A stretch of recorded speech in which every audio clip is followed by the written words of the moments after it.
உனக்கு விருப்பம் இல்லாமல் கல்யாணம் நடக்குதுன்னு கோவமா? யார் மேலடா கோபம்? அம்மா மேலையா, அப்பா மேலையா, இல்லை ஏன் மேலையா? மற்றவங்க மேலே கோவப்பட்டா சும்மா இருப்பாங்களான்னு. அப்புறம் வேற என்ன? லைஃப்ல அந்த பரவலுக்காரனுங்க கிட்ட பேசுறதோ அவங்க வீட்டு வாசப்படியை மிதிக்கிறதோ கூடவே கூடாது. இனி அவங்களோட நமக்கு எந்த சம்மந்தமும் கிடையாது. அவங்க ஏதாவது சொன்னாங்களா?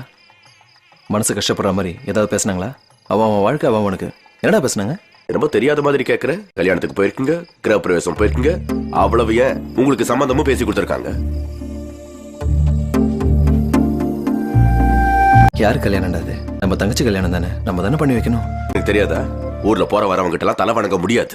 நான் இப்படிதான் இருப்பேன், நானா தான் இருப்பேன். நானும் இப்ப அதான் சொல்றேன். இப்படி இருந்துட முடியுமா? லைஃப் இல்லை இது. இப்படியே இருந்தா எல்லாரும் போயிடுவாங்க. போனா போவோம், அவ்வளவுதான். எல்லாரும் இதை பத்தியே பேசுறானுங்க. போவோம். போறேன்னு சொன்னா சும்மா இருந்துருவாங்க பாரு. போக விட மாட்டேன். போறாரம்மா போறாரு. கடவுள் படைச்சு பூமிக்கு அனுப்பியிருக்காருல்ல, என்னன்னாலும் சரி வாழ்க்கை முழுக்க இப்படி பக்கத்து பக்கத்துல தான் இருப்போம். நீங்க ரெண்டு பேரும் அங்க என்ன பண்ணிட்டு இருக்கீங்க? அத்தையும் மாமா உங்களை கூப்பிடுறாங்க. ரெண்டு பேரையும் தான் அத்தை கூப்பிடுறாங்க. சரி சரி, சீக்கிரமா வாங்க ரெண்டு பேரும்.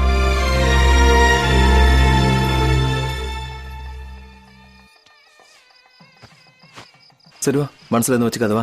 நீ போ. வாடா, வம்பு நீ பண்ணாத. போடா. கூட இதான்டா பெரிய பிரச்சனை. இப்படியே தான் இருப்பியா? நமக்குள்ள 1000 பிரச்சனை இருக்கலாம், மத்தவங்க முன்னாடி விட்டு கொடுக்க முடியுமா? வாடா போலாம். டேய், என்னால உன்ன மாதிரிலாம் நடிக்க முடியாது. நீ வேணும்னா போய் நாடகம் ஆடு போ.